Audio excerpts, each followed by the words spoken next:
Coming to you from the heart of the Great White North. Welcome to the Canadian Prepper Podcast. Immerse yourself in the world of preparedness with insights from seasoned experts and a touch of Canadian practicality. Your go-to source for all things survival, resilience, and self-reliance. Now, let's kick off another episode packed with knowledge and strategies to ensure you're ready for whatever life may throw your way. Stay tuned and let the journey to preparedness begin.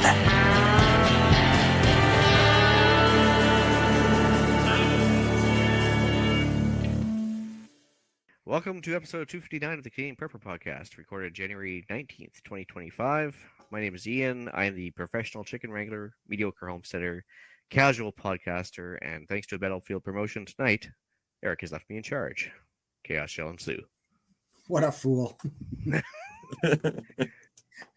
And I'm Jeff. I'm based in Central Ontario. I'm a target shooter, ham radio operator, general overall handyman, and the weather nerd. My name is Pierre. I'm a tactical beard owner, based t-shirt merchant. I finally fit in my big boy pants, a government critique, and the reason we hit the exclusive button. At least once. Hey everybody, I am Pat in a bunker, farmer, rancher, shooting enthusiast, ATC collector, not air traffic control. I did the three-wheelers, the trikes, and all-around outdoorsman. And the official Canadian Prepper Podcast, Token American. I did learn what an ATC was last week. It was really impressive. You can teach an old dog new tricks. Nice. True. Yes, you can. You can. If you want help to support the show, please buy some swag. We have both the Canadian Prepper Podcast t-shirt and the Tactical Velcro patch at www.prepperpodcast.ca. All of the proceeds help cover our costs.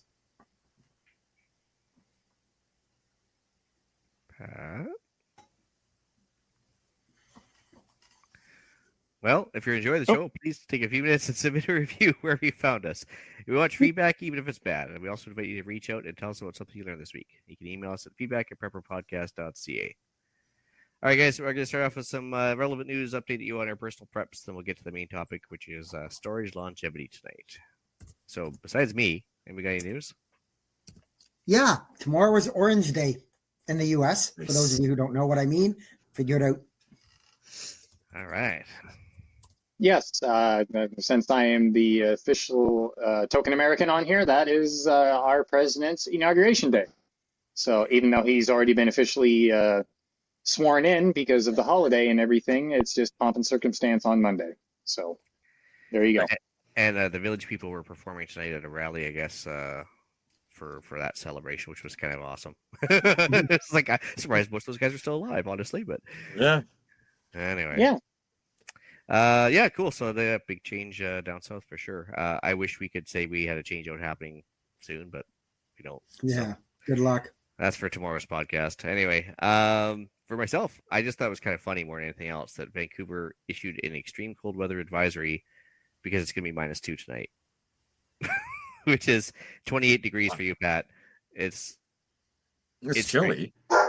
Well, yeah, but not Like, extreme cold no. weather. Like, come on now. Like, I just laugh at the hippies. I guess they have to, take off their Birkenstocks and put on a toque or something. I don't know. Like, I just laugh. It's like, I can't believe this is newsworthy. But I'm already well below that right now. well, yeah, I mean, Same. well, most of the continent is, but I just laugh. It's just like, oh god, you guys have it way too easy if you're putting out a cold weather advisory and it's -2. But anyway, more importantly, it's going to affect all of us as preppers. In Canada, for at least, large rifle primers are available. They used to be like, unobtainium type of thing for the last 4 years. Yeah. And with the sea change in politics and supply and demand kind of teetering off, I guess, with all the people not panic buying and stuff, it's actually almost back down to normal prices. So I just put a link in for Gobles, and there's tons of retailers in Canada that seem to be carrying them, but yeah, they're back down to almost what they used to be. So that's pretty good. Yeah, it's nice to see the stuff coming back. Hopefully we can get a few more things. I still got a few more supplies. I want to start making some more ammo. I got to stock up on some stuff. So it's nice to see supplies coming back. Well, yeah, especially if like most of the hunting rifles and or target rifles or anything else, they all require large primers. Very rarely can you get 6.5 Creedmoor and small primers and stuff, but it's not often anyway. So I have about 600 of those. yeah, no, The 600 rounds. So yeah, but yeah, you're very limited on small rifle. yeah. Okay, well, what we've done lately for preps, Pierre? Not much. Had a busy week. I played IT guy at work, so that was fun. Set up video conference, testing out mics, all that stuff. TV hooking, casting, all that stuff. So played IT for a day. Would not recommend. It wasn't enjoyable for me. Food rotation. We had some people over tonight, so we took some stock out of the freezer that we haven't for a little bit. Cooked some, sent some home with some people. Time to replenish. A little bit of gas rotation, and that's about it. We kind of did the at-home hermit thing this week, so not too much more than that. Cool, Jeff. I really have not done next to nothing this week. It's just kind of been running around doing all kinds of other things for other people and nothing for me. So that's fair. Pat?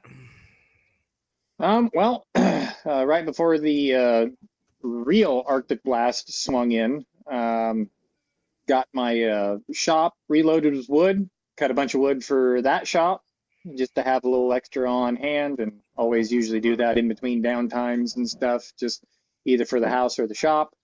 Other than that, just kind of going through preps, ordering, just some little stuff here and there, nothing big. Just more worried about just staying warm, keeping the cattle well fed, and prepping all my machinery just to make sure that I don't have any problems on that front. So other than that, that's all I got. You said you run another podcast tonight. Is there anybody you want to give a shout out to or anything? Or yeah, the Crazy Scotsman is on right before this. Literally, they end right at about 8 o'clock. So if you guys are looking for a different type of podcast with kind of like-minded people here, but a little bit on the different side, that's the Crazy Scotsman, Foreign and Domestic. So starting at 6 p.m. Central Standard Time. He's got his own channel on YouTube here? Yes, he does. He's a shooter. He's kind of an outdoors guy, just kind of like I am. So he's good people. Always a good time over there. So right on. As for myself, been de-rusting some new purchases there, trying my hand at electrolysis there for the first time, which was kind of neat. And so, yeah, for the sake of a couple little tidbits and tools around the shop here, you can get rid of rust the easy way, I guess, for lack of a better term. A couple minor things for myself too. Did a change to the fuel line on my big generator. So I put a T intersection in the generator fuel line. The bottom T, of course, going out the bottom of the little shutoff valve. So instead of having to take off the tank or the fuel line or whatever, and then manually empty it out every time the fuel gets old and skanky, I put this basically a fuel sump at the lowest point in the line. And so I just got to turn on the shutoff, and I can drain the entire system much more easily and with a little more time efficiency in mind, just nice. To help out with the keeping the generator fuel fresh. That way I can just like throw a 5 gallon of good stuff in there and then, completely empty out and throw another 5 gallons, and I don't have to worry about how old the gas is getting in there and gumming up everything, carburetor and all that other stuff. So I've just been repainting the house to try and keep everything down, whether it be rot, moisture, whatever. Took a page from, I think it was Pat mentioning last week or whatever, but it was linseed oiling up some tools there that were basically falling apart because of the moisture out here and use and everything else. I was inspecting some sweets and some stuff in the pantry there, and of course that prompted this episode because we discovered some pests and stuff. So we'll get back to that in a second. But CGN deals, of course, naturally. Let's see here. Mostly for loading bits, though. A couple spare parts on the stuff. And I got one more project gun on the way. So that's kind of cool. It's basically, I think I found the cheapest Mauser in existence right now at $257, I think, right now. And going to try and fix it up because it's complete trash, but that's part of the fun. So anyway, that's about it. Main topic, guys? Fire away. Yeah, fire away. All right. Roll. Heat, moisture, and light. That's our main topic today. Basically, is trying to preserve our preps against stuff that's going to destroy them. Basically, so we were laughing I was trying to come up with some catchphrases for tonight, and we came up with ChatGPT came up with like poetry from Yeats saying things fall apart, the center cannot hold, and all this stuff. So I guess it's been an ongoing problem for lots of people over time. But yeah, no, it's an ongoing problem with every prepper. I think is that every time you spend money on something, which is your after-tax cash, and it's your hard-earned money, and then also to discover that whatever you bought has fallen apart, broken, rusted in your absence or whatever, just by not paying attention to it for a while. It's kind of a pain in the tuchus. So anyway, thought we'd talk about that. So you guys got any food preservation stories that went sideways or discovered any problems with it? Yeah, actually, I'll kind of kick it off, and I'll add another thing to the preservation list. You said light, moisture, and what was the other one? Heat. And heat. Well, I'm going to throw another one in there. Pests. Yeah, I was going to mention that further down. Yeah. You rang the bell on that, and I was like, "Yep, I'm kicking off with that right there." Yeah. As far as pests go, I got two ways on this. My shop that I have, where I keep my cattle cubes, my extra seed corn that's left over, just stuff like that. Alfalfa seed, just stuff that I've got in this big shop. One thing that I always have to fight is rats and mice, because when it's hot out, they don't want to bother with it. But man, when it gets cold, it's like Tim, Bob, and all their freaking cousins coming in that damn place. And yep. I would like to think it's fairly sealed up, but there's still spots. If they can get their tiny little head through a hole, by God, they're getting through it. So yeah, it does not take much. Either. Yeah, because I think it only has to be the size of like a dime or something like that for mice to get in, but I don't know about yeah, that. It's pretty damn small. It's even smaller on a mouse. Yeah, it's pretty dang small. Yeah, it's pretty incredible. Yeah, Well, it's yeah. Oh, go ahead. You got to heat once, it barn. Once they're in, they do a ton of damage. Like they'll just go through everything. Like not like eat it all, but they'll bust the bag open, and then they're like, "Oh, I don't like that one," so they'll go to the next bag and they'll bust that one open, and then they'll just keep going. And of course, once the bag's open, it's lost. So yeah, exactly. You got a heated barn and unlimited food. I mean, why not come in there if you're a rat, right? Yeah. Yeah. Yeah. I would. Well, yeah. I mean, like, for the sake of multiple bait stations and traps and stuff. I mean, like the cost for the bait stations is probably nothing compared to the actual losses you take for the actual food, right? Yeah, exactly. And I've tried to plug up all the holes and everything that I can find, but they're great big slam together shop doors, so you can't completely seal them all the way, so they're getting in through there. But at the end of the day, I'm throwing out glue traps in certain spots where I know they come in where they could possibly get in. I'm throwing out just the plain old good old fashioned snap traps. I've got I have to be kind of careful because I do have a couple of shop cats. And I do have some poison out in strategic places where the cats can't get to it, but is kind of hidden. So as long as I keep that in check, but yeah, and the same goes for food. I mean, whether it's down in your basement or your pantry, especially if it's on a older house, may not be anything wrong with the house, but there's places where those dang things can get in at, and once they start coming in, it's hard to get them stopped. I mean, you got to take out their family, you got to take out their extended family, you got to take out. It's like the mafia. You just one guy rats, you got to kill them all. You just got to get rid of them all. Scene from Goodfellas. Yeah. Well, the funny thing is too is that it's one thing to have invasive pests, but now of course if you buy like pulses, beans, flour, cereal, whatever. Some of them come with weevil eggs in them, so you might have a totally airtight house type of thing. No pests getting in from the outside. But also you import them yourself, and then they just kind of hatch out after a few months or whatever, and before you know it, like all your flour and everything has a bunch of little bugs running through it.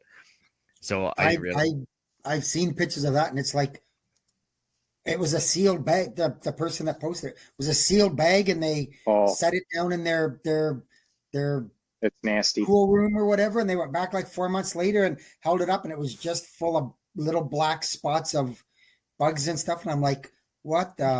Like, well, the worst part, not just the bugs, it's all the crap, of course. So it's like one thing if you can sift out the bugs, but you can still get all their crap in there too, which isn't. Yeah. Yep. And, right, and that happened over a certain amount of time. So you think about it, if you had brought that in the house, and let's say you go through flour in a month, and it takes 2 months for this to happen, like how much of that did you ingest?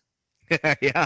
Well, right. That's even crazier to think, right? Like, so I found out that if you actually take if you buy a bag of flour from Costco or whatever, and you you put it in the freezer for 3 weeks, technically the weevil eggs will not hatch. yes. So that's one thing to kind of preserve if you do buy like multiple flour bags and everything else. One way to kind of make sure it's a little bit pest proof. Do the same with rice. Yeah, and so the other thing is there like I seen there's in the show notes that's why they sift flour. Can you sift to get rid of those eggs or not? Like no. So back in the day, I found out. It just sounds to me like I didn't realize that they were already in the flour, and it's like, bleh. No, so what happens is I guess back in the day, I found out I was doing some internet searching today, is that I guess back in the day people would sift flour, not just to get fluffy flour, but actually like get the bugs out and just toss them to the chickens and then to keep using the flour. And so like now we sift flour to make it all nice and presentable and stuff, but there was actually a real purpose back in the day was to get all the pests out, which was like, oh. Yeah. Because they didn't realize the problem with poop, right, or anything else. But well, at that point in time, I mean, if it's baked and cooked and everything, it's probably not going to hurt you or anything. But still, you just know that it's in there, and it's just like, somebody pooped in my food. Yeah, no, exactly. And the other way to get rid of the weevils too is like if you deprive them of oxygen. So whether you put like a hand warmer in a sealed container and put your flour in there, like beforehand, I mean, before they hatch out or at least get bad or whatever, if you have an infestation or whatever, you can at least somehow kill them off en masse like that by taking away the oxygen with some either O2 absorbers or foot warmers, whatever. And the oxygen anyway. And just to springboard off kind of what you said right there with the throwing the flour and stuff in your freezer. I do that. And then on top of that, I've got the, usually you can find the old Army cans, not the 50 cal, but like some of those ones that held mortars and stuff where you can just lay the whole bag down in there. As long as it's got a good rubber seal on it, I seal all that, my spices, my flour, anything that's dry like that is instantly put into great big ammo cans and just sealed away. And I have not had any problems with that. And also, even if you don't have a rubber seal, depending how good you are with a caulking gun, you can make your own seal. Oh, yeah. Right? You can put a small bead on there, right thickness, smooth it out, let it dry properly, and then you can make your own seals. You can do that with Rubbermaids. You can do that with anything, really. It takes a little bit of finesse work, way more than I can, so I'll just buy the stuff with the seals, but it might be something that if you've got those and you can't find seals or whatever, you could probably make your own seals, waterproof, latex, all those. You can make an airtight seal with those. Yeah, there's I think Princess Auto in Canada here sells the 120 millimeter ammo cans, so the big giant ones. Because I got 5 of them before off them. It's like $15 a piece. They're actually cheaper than the small ammo cans, which is kind of funny. Yeah. But they also weigh like 20 pounds each. Yeah. Anyway, so other than that, I was going to say there, in order to keep your food from spoiling, of course, you want to keep it a steady temperature area.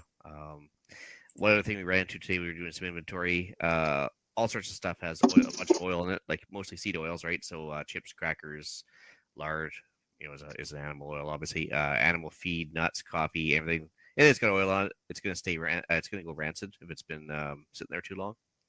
So the problem is if you're using like 6 bags of coffee a year and it goes bad after a year, you want to keep it within a time frame that's not going to go bad before you use it all. But I didn't realize this, but I learned today that brown rice has a oil on the husk as well that kind of goes bad.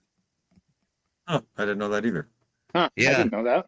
Yeah, so I guess that's why people prefer to store white rice, because the brown rice will actually go rancid fast, and then whereas white rice can stay for obviously years with a oxygen absorber or whatever. So that's kind of good thing to know. Same thing with wheat. If you have the wheat berries, they'll last longer than if you grind them up. And then I guess there's because it mixes some other stuff into it. Like I don't know. It's discovered today anyway. Bursting cans. Yeah, we talked about on the storage shelf. You know, you got the rusty cans, you got the bursting cans. You got to keep an eye out for. There's no sense spending money on stuff if it sits the back of the cabinet there for 20 years, and then all of a sudden you got like a big mess there. Yeah, nobody likes dealing with that. I for like cans and stuff like that. I mean, I'm at the point. I don't really. If there's something I don't have and I need, I'll just go and buy what I need. Things that I'll eat more of, I'll keep, a bunch of cans on hand, but it's the old rotation story, right? You just bought the new can, it goes to the back, and the oldest one is the next one you eat. And usually by the time I get through them, it's well before the expiry date, and I'm not getting bursting cans, like you say, bursting cans, or they've sat there for a long time and they start to rust and all that stuff. And so, yeah, just rotate your stock. I mean, you say that a lot, but oh yeah. Do you guys have a rule of thumb for your cans of meat, like whether it be like wild meat that you've done yourself or anything else? Like, do you keep it just a year? Or do you think it's good for 2, or what's your rule of thumb? I'm still not quite past the getting botulism thing from canned meat. So I've been experimenting with canning stuff myself, and it's good. And I usually eat it within a month or so, and I haven't had a problem, but I'm leery of letting it go a lot longer than that. Just, I got to get past that mental block. So nobody wants it, right? Like it's not a mental block. It's a worry, right? Like until you get comfortable with the process you did, if you boiled it and did this with the amount of pressure for the proper amount of time, you shouldn't have any issues. It's just getting past that. If you do all the steps and it's done properly, right? And the seal doesn't crack, you're fine. But it's still like that worry. Like I haven't even tried canned meat because I'm just like, yeah, it's weird. Like, don't get me wrong. I know it's a good thing, but I'm like, that seems weird. Like, so I haven't even tried it. So, yeah. We actually had canned butter that was 3 years old, and it was still good. We were surprised. We didn't think we opened it up, and it was like, nope, still good. That we'd done it ourselves and everything else. But honestly, it depends. Like had some wild bear that went, I think it was 2 years plus, and we just fed it to the dogs, and they were okay. And after another 6 months, we're like, oh, I'll feed those to the chickens. I don't like the chickens nearly as much as I love the dogs, so I was like, okay, well, we better let them have some. So yeah. Anyway, but hey, so you were talking just pre-show cigars. Is there like the humidor? Do they have to keep it between a certain temperature and humidity level, or how does that work? Yeah. So yeah. Well, as you saw probably at the beginning of the show. So yeah, cigars. So there's many different ways of doing it. Humidors.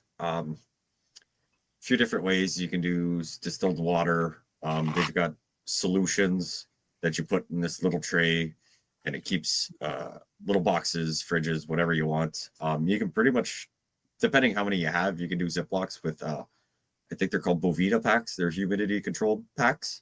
You just throw them in a Ziploc, something that's airtight, get most of the air out with those things, and they stay fresh. And yeah, they like to be between like 60 and 70 or 65, 75 humidity and about the same temperature, about 69 to 70 or 65 to 70. I have mine. I had a few that were a little dry and they're starting to come back and everything. So yeah, I mean, if it's something you like to have, it's a very, very easy way to store, and you can get some nice ones that look nice, and it's a nice talking piece. Yes. For the finer side of prepping, yes, with the cigars. Just because it's apocalypse doesn't mean you can't be classy, right? I mean, you can exactly. Guys got to relax, right? Yeah, no, I mean, it's like a high class barter item or something.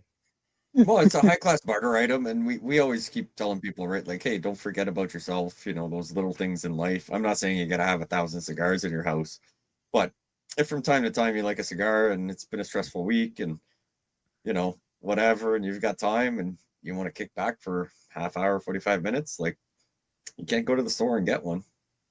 So if it's something you enjoy from time to time, or it can be a fantastic barter item, because people will do crazy stuff if they run out of their own. That is true. I think so in the live chat there, Justin just said follow a recipe and I'll be fine. And I have. He says they've done beef, sausage, and chicken. I've done the beef. I've done the sausage. Chicken's next on the list. That's the one that just kind of makes me a little more nervous than the other two. But I think I'll be fine if I'm doing it right, which I'm following the recipes and I'm making sure that I have the right temperatures and I have the right time. And when I'm done, things have cooled off. Take the rings off. Make sure the seals are still there. All that stuff. But yeah, he's right too. Your nose will tell you if something went wrong. Generally, yeah, but you never know. Like, I mean, the botulism, maybe not. Depends if somebody covers it with spice and feeds it to you anyways. You never know, right? Actually, Mel brings up a really good point. You can do the same with cannabis as well. You need to give that 62% humidity. But actually, again, there's actually a good barter item when you think about it. But painkiller, relaxer, the whole works. But so I don't know if you can see the Bovita packs, the two-way humidity controls. You can buy it on my Amazon. You can buy them at local stores. They come on a bunch of different ranges. These are good if you want to keep like your brown sugar, your flour. You can throw them in the jars. You technically, whenever they get like right now, they're kind of like a liquid inside, and when they get rock hard, chuck them out, buy new ones. If you ever don't need it, put it in an airtight Ziploc. It stays as long as it's still a little mushy. It'll do. So this will put humidity in as well as take humidity out and keep it around that 60. Well, this one's 69%. I use that for my cigars, but 62 is ideal, and they've got a bunch of different sizes. So depending if you've got a big jar or a small jar, they've got a bunch of different sizes, and they've got all the recommendations for it. Very inexpensive. I think this small one was $2. Right. But I mean, considering the amount of money you have to spend on cigars, preserving what you have is the name of the show, right? So I mean, it makes sense totally. Yeah. So this one was specifically for cigars, but I'm just saying, like, you can keep it for rice, you can keep it for flour. If you do the cannabis thing and you want to keep some, or you just have a green thumb and you enjoy doing whatever, even though you don't use it, you can store it with those, vacuum seal it, and it become a big barter item at some point. So. Yeah, and sorry, wrong one. Mel mentions you can't smell botulism, but I don't know. Never had it myself, but yeah, you never know. That's the scary thing with that. Yeah. So long story short, she also says freeze drying is safer. That's true if you have money you want to toss away. I know they're what $4,000 or $5,000 to get a freeze dryer. So and that's they're not nice to have. Believe me, I would love to have one, but it's just not in the budget right now. So no. Yeah, some of those big. Those are big units too. Those freeze dryers, right? They can take up a lot of stuff. Yeah, and I mean, they even they can take quite a bit of time too. Like, how much does it do to how much time does it take? Sorry, to like freeze dry like chicken breasts. Even if you cut it up, like it's a process. It's not as quick as canning, right? Like canning. No, absolutely not. How long was your canning process, for the sausages and everything you did once you got everything going at the right settings? 70 minutes. Okay, so little over an hour, where I'm pretty sure these freeze dryers are safer, but I think some of the time are like 12 hours. Or longer, yeah. Yeah. Yep. It's safer, but I mean, when you buy it, it's not going to be quick. It's going to be a lot of time and everything, and they can be anywhere from $5,000 to $10,000. So it's a big investment if you do that. Yep. Cool. Yep. Well, long story short, so rotation and inventory is a mandatory thing for prepping to preserve your investment. Next topic: guns and ammo. Mm-hmm. They said almost as hard on your guns as politicians as rust, especially in Canada. Yeah, especially for us. Yeah. Yeah. And again, I feel sorry for you poor bastards. Well, we'll be the 51st state soon, hopefully. Yeah, or at least part of Canada will be separating before you know it. Yeah. Which one goes first, but anyways. Long story short, rust is a problem with and it does not have to be just rust. It could be anything, like just not maintaining your stuff either. But generally you want to keep the stuff cool and dry, sealed from air if you can. So there's a reason that the communists sent all their ammunition around in spam cans, right? Like keeps the air and the water out. That's why we swear by our ammo cans as well. Let's see here. What else can we talk about? Well, we're not getting new handguns for the foreseeable future in Canada, so you guys want to preserve what you have. That's definitely a thing. But functionality. So yeah, in order to keep your firearms functioning properly, I guess you want to keep them, obviously rust-free with a cleaning regime, even while they're in storage. I don't know about you guys, but there's the odd boomstick sitting in the back of the closet there that hasn't been touched in months/years. So. Yeah. Have you ever pulled those out and discovered a few new little frosty spots and the inside of the barrel's kind of a problem and everything else? Yep. Yeah. One of the good things about minor rust on guns is usually you can take a little bit of quad-aught wool, as long as like the bluing's not totally gone on it, and just do a little scrubby, and the rust comes off, the bluing stays behind, and you're ready to go again. Now, that's not to say that if you leave it in the back of your closet for 12 years and you pull it out and it's covered in rust, then you're pretty much SOL. But for the tiny surface rust, that works.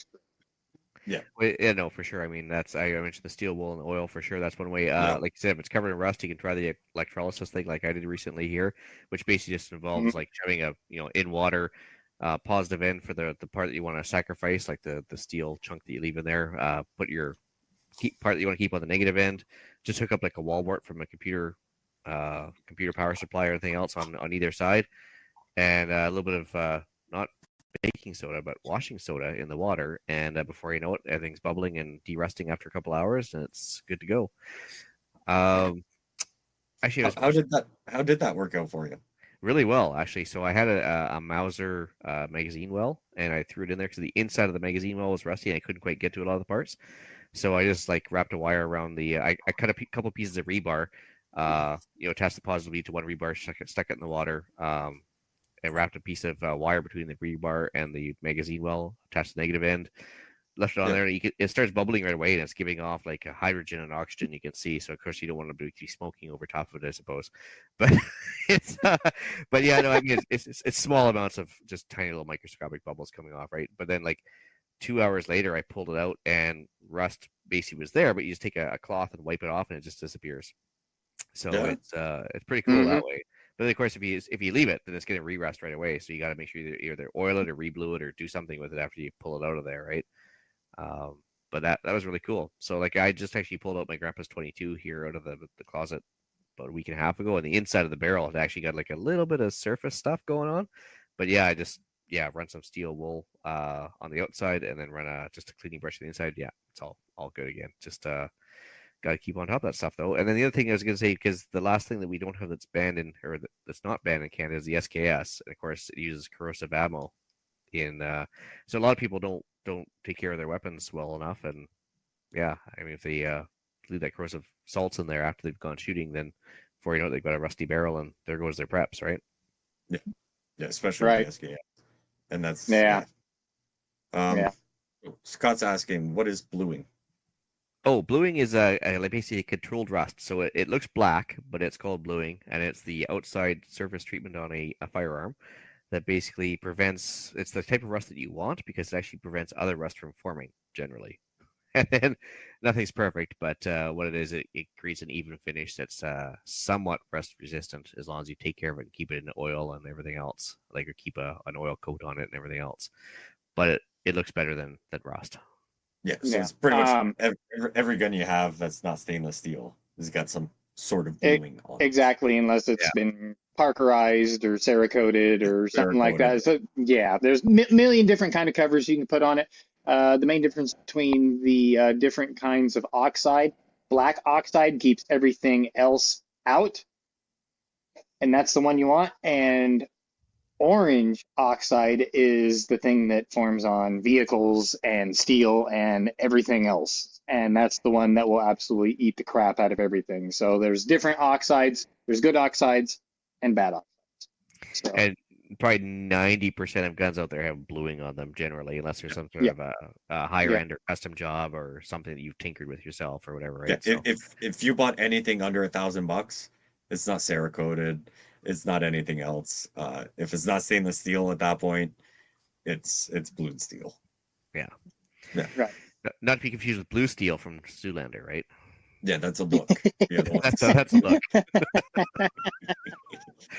And before we move on real quick, I have one more little thing to add to springboard off of the guns. If you do have a gun that you do not shoot a lot, like grandpa's shotgun or rifle or something like that, if it sits with the buttstock down for a year, flip it upside down and put the muzzle down, because the natural oils or the oils that somebody has added through the years will migrate down through the stock, especially on older guns, and that stock will start to punk out because it's sat on the stock, on the butt plate, its whole entire life, straight up and down.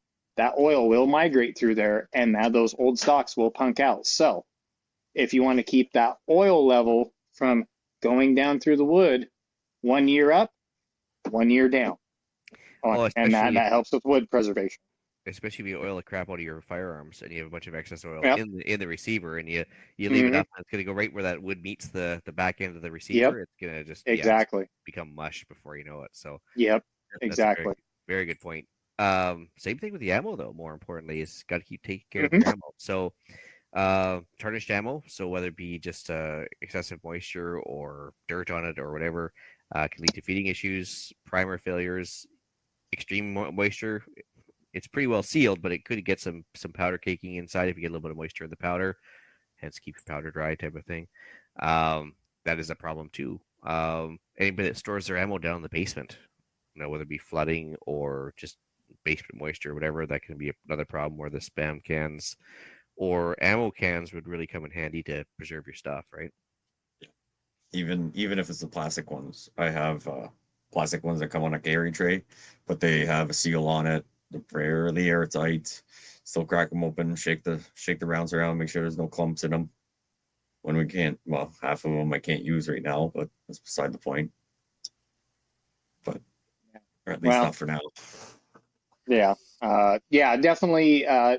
Whether it's plastic or steel, when they come in the cardboard boxes and stuff like that, it doesn't. I don't care what environment. I've got everything in cans. Just by the off chance, you might have the most temperature controlled, perfect room in a basement or upstairs. Perfect humidity, perfect temperature. Just put it in there so that way it's just by off chance. There's something happens like that. I'm afraid where I store everything here in the bunker, everything's sealed up just in case of water or humidity, just like what Ian said. And there was another point I was going to make. If you do get bulk ammo and it is in spam cans and that spam can is in good shape and you don't need to use that ammo right now, leave it in the spam can. If it ain't got no rust holes or anything in it, it's been vacuum sealed, it's sitting there ready to go whenever you need it. I know it's kind of tempting, like, but I want to look at it. No. If you don't need to use it, then just leave it in the spam can, because more often than not, it's sealed up, it's vacuum tight, because I've had several cans of the Yugoslav or the even straight up Russian of the 7.62 by 54R and some of the 39 that I've got sitting there, that the paint and everything's still in good shape from the 60s and the 70s with no holes or anything in it, and just leave it alone. It's doing good, sitting right there. 50 years would be good for another 5 for sure, right? So. Yep, exactly. So I did a quick Google search. Around 50% humidity level is ideal for storing ammunition. So you can buy 50% of those Bovita packs I was talking about earlier. So you can buy those packs if you're worried about very high humidity or very dry, and you want to keep those levels. You would be able to buy those and throw them in there. They've got lots of different options for keeping humidity at whatever levels. So take that as you will. I've never done it. But just if you're very worried about somewhere where it's too humid or it's too dry, because those can hamper everything. Do your research, ask people. But you can buy humidity packs to keep it at a certain temperature and keep it in a sealed container, and that would actually help for a very low amount compared to how much ammo costs. Yeah, it's true. I just use silica gel packs or whatever, and vacuum seal a lot of the ammo, or throw it in cans or whatever, depending on what I'm dealing with. But either way, because here it's just excess moisture more than anything else. But yeah, and that's the same problem I run into. With the bunker, it's not as bad since everything is foamed and everything. Mine was one of those Lego built ones with the foam on the inside and the outside, and it actually doesn't get very humid down here, which really surprised me on the way my bunker was built.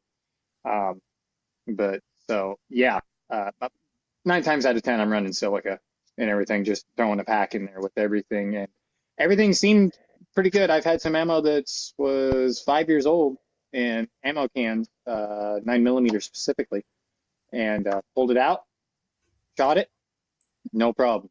So storage, if you want to keep bulk on hand, that's key. Storage if you want to keep it good.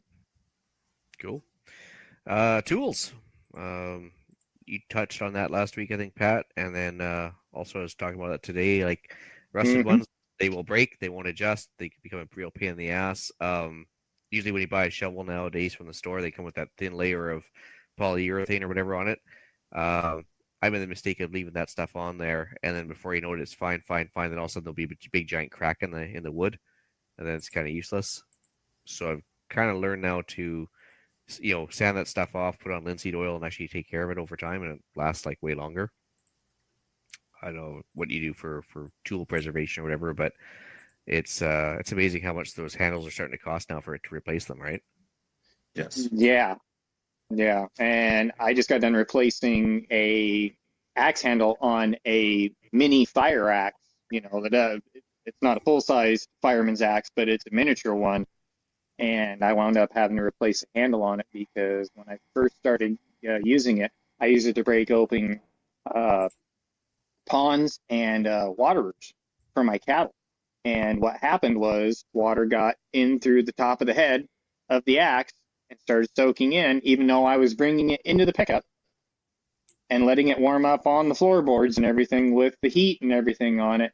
It still soaked that up, and it eventually rotted the inside of that axe handle, and I had to replace an axe handle this year.